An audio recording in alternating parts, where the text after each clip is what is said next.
Hello, I am Henry Nutt, author of Seven Principles Creating Your Success in the Construction Industry.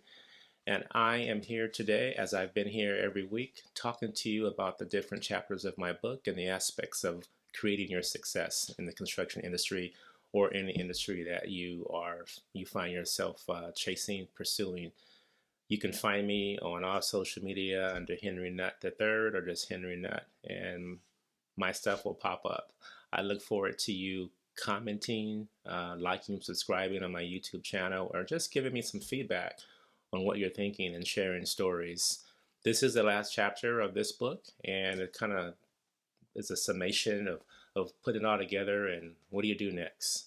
So if you are an individual that is looking to pursue a career specifically in construction and you've been through a pre-apprenticeship program, you're about to embark out into that, you've read my book, or you have some questions, you need some insight, this is the book for you.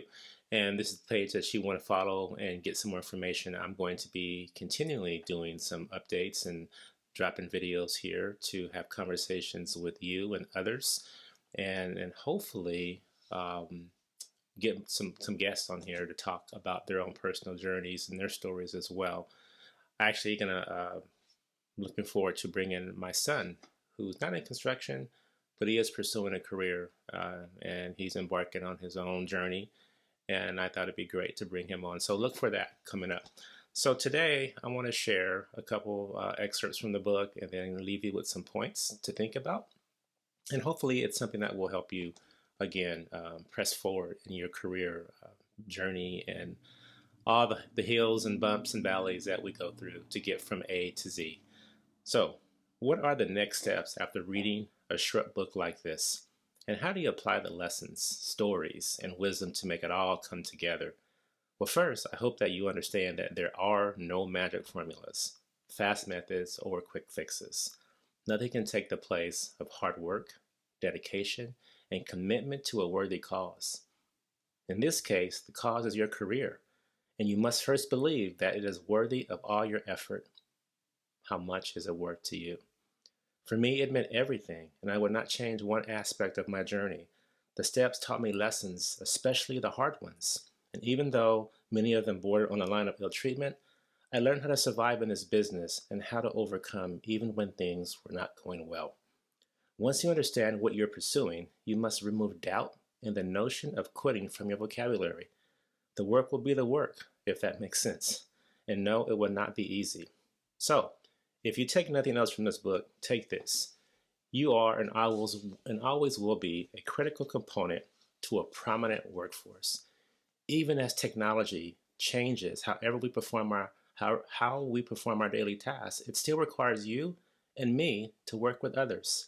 Work requires our hands and minds to solve problems creatively, thoughtfully, with thoughtful insight to remove roadblocks, collaboration to increase synergy, and the set skill set to perform at a high level. If you must reinvent yourself or get retrained for a new type of role, focus on remaining on top of your game. Take advantage of essential training and adhere to the seven principles mentioned in this book. By doing so, you will place yourself in a position to maintain longevity in an often cyclical, highly biased, and sometimes unfair business. So that is the business. That is what my story is. That is my encouragement to you. Those are my words of advice as we kind of close this up and talking about all the chapters. Where do you go from here? So what are those points? What does that look like for me to share with you? So first, what I could take away from what we talked about and highlighting those last few steps. One, nothing worthy will happen for you overnight. It just won't work that way. If you're not willing to put in the work and plant yourself like you would plant something in a pot or in your garden, you don't plant the seed and tomorrow you wake up and you see a tree. But we all know there's a tree in that seed. But it takes cultivating, it takes water, sunlight, nutrients, and patience for that thing to just become a seedling that you can see the the progress, but you still know it's got a long way to go. So give yourself some slack by recognizing that none of this happens overnight, but be committed to your goal. Understand what it is. Write it down. Talk to friends about it. Speak it out loud to yourself. Speak it out loud to the world. Recognizing that this will happen for me. This is my goal. This is the vision that I have for my life. This is what I want to accomplish. And know that it's going to take work. Know that it won't happen overnight. But give yourself some slack. Give yourself some grace to recognize that you started the journey. You'll continue the journey. And yes, you will have some pitfalls and some times where you feel frustrated. You might feel discouraged. Just don't give in. Find who those friends that you have around you that can encourage you, build you up, speak that truth to you in love, and then get you back on track. And you may have to do that several times, but do it. Number 2, learn lessons thoroughly and quickly. You know, I'm 55 years old, and if I were starting out at this point, hey, I would be starting out at this point. But I will also know that I don't have all the time in the world like I had when I was 20. Although we know that no day is promised, tomorrow is not promised to any of us.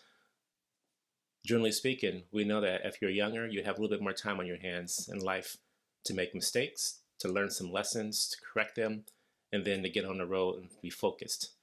But as we get older, as we have families and we have other people that rely on us and depend on us for support, we don't have as much time to make mistakes.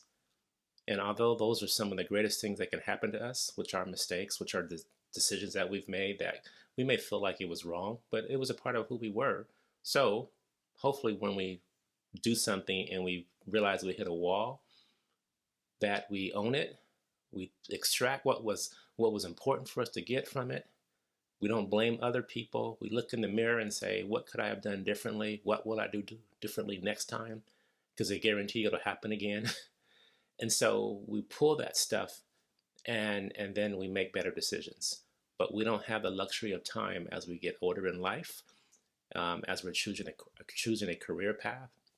Whatever that may be, it's important for us to take the time to get the lesson as quickly as possible, because wasting time will hinder and delay our progress. That's inevitable, right? Number 3, stop doubting your capabilities.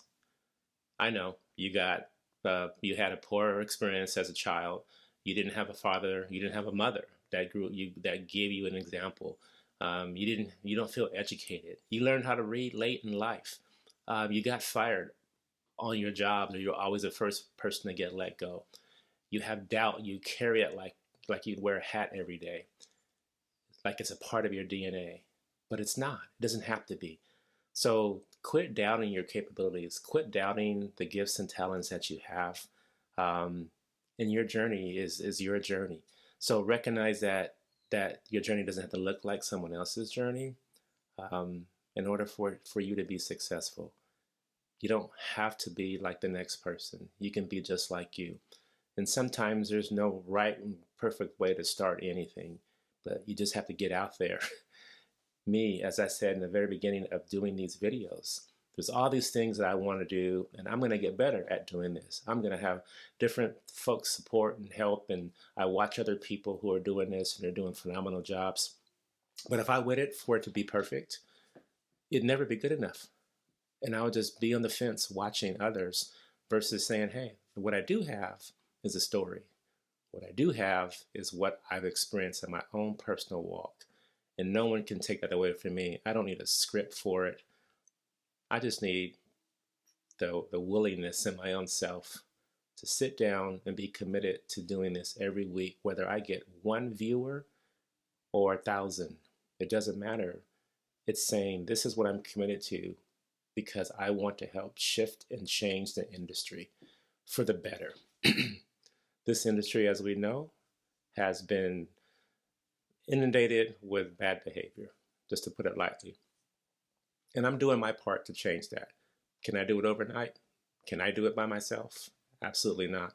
But there are a collective of people that I admire, highly admire, that are out there doing their thing, posting daily, multiple times a day, sharing the good news of how this industry is transitioning into something that we want others to come and stay and thrive and continue to exemplify why others should come and follow after them. But we have to have that voice. I had to have that place in my own life where I said, I can't allow perfect to be the enemy of good. And that's the saying that you hear. And I can't wait for it to be perfect. And I am a perfectionist. And so I think for a long time, I even stayed on the fence in doing this. But I'm telling you, you got to just break out and you don't have to look like someone else. And you'll learn some things along the way. And at the end of the day, it may not be perfect, and it may be not, it might not be for everyone, and that's fine. But what I know is I'm committed to improving. I'm committed to continuous improvement so that this gets better, being critical, watching what I'm doing so that the next one is better than the last one. And that's what you got to do. You can't just wait and wait and wait for just everything to line up so you can start. You got to get out there. You got to get out there and start. So don't doubt your capabilities. Next one is you have the power to reinvent yourself. Believe that. Think about movie stars and people who may have been typecast and played different roles, or people that you've seen that had a certain image for a long time and then suddenly they changed that image. Whether they had help or support, they decided to change that image. They bought into it and they shifted the script of who they were. And they began to declare themselves someone new, not only in their words, but in their actions and how people saw them. And so, again, if you had a story in your life that has defined you, or you've allowed it to define you based on what you didn't have or what you did in your own life, you can rewrite your story. Sure, you're going to have haters. You're going to have people who always want to remind you of what you used to be, but that doesn't define you. You have to recognize how to shift the narrative for yourself. And you can't wait for someone else to do that for you. You can get some people to help you, but you have to make that decision to say, you know what? I'm not going to be defined by my past. And you can put a label on people. You can put a label on people that have done some terrible things in their life. And hey, they've done it. They own it. They can't keep cutting themselves essentially and sacrificing their livelihood for someone that doesn't believe in them. You can't keep doing that. You got to press forward and move and not look back. Not look back and wonder if they're thinking about you or talking about you or thinking you can't make it in this career because you didn't do XYZ the way they did it or you didn't follow the path. Hey, if you're a leader, you create your own path. If you're a pioneer, there's no road. You're creating that yourself. So you're in there cutting all the weeds down essentially and creating this path where there is no path. And so don't be afraid to reinvent yourself and say, maybe I used to be this person, the one that sat in the back of the room, the one that never had a voice, the one that was always intimidated, the one that always looked for the easy exit.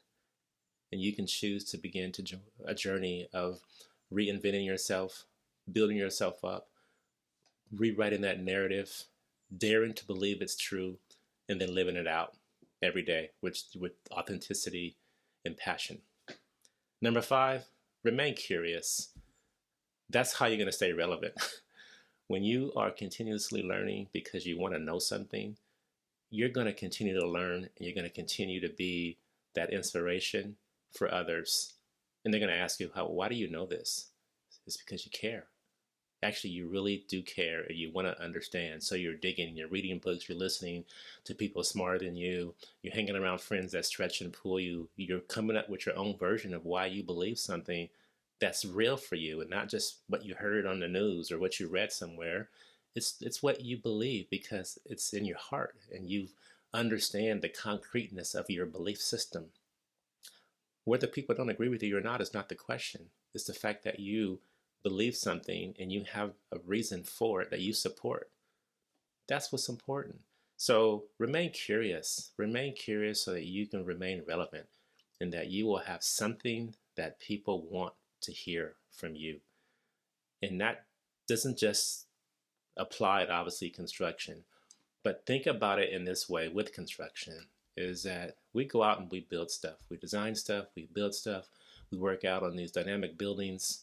that come out of the ground and just become this work of art um, that the whole world will see.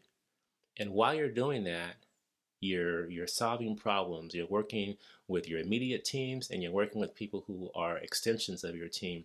And you're working with people who are outside your circle who have to work next to you to get their scope of work done as well.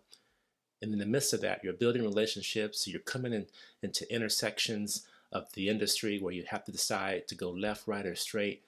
And you have to be able to like understand how to do all that on time, on budget, with safety, and hopefully with respect for others in mind.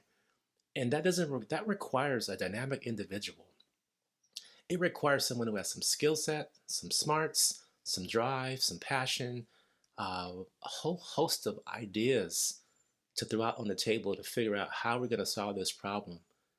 And so when you think about working in this industry, it's not just about a nail and a hammer, a pair of wrenches and some boots. It's so much more than that.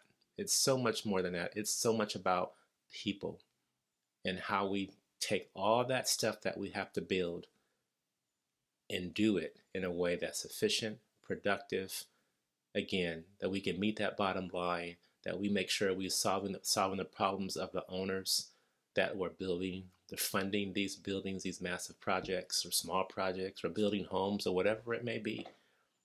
It requires an individual that is driven and motivated and is willing to work with someone else. So take all of that and you will have success in the industry. Take these 5 points that I've made today.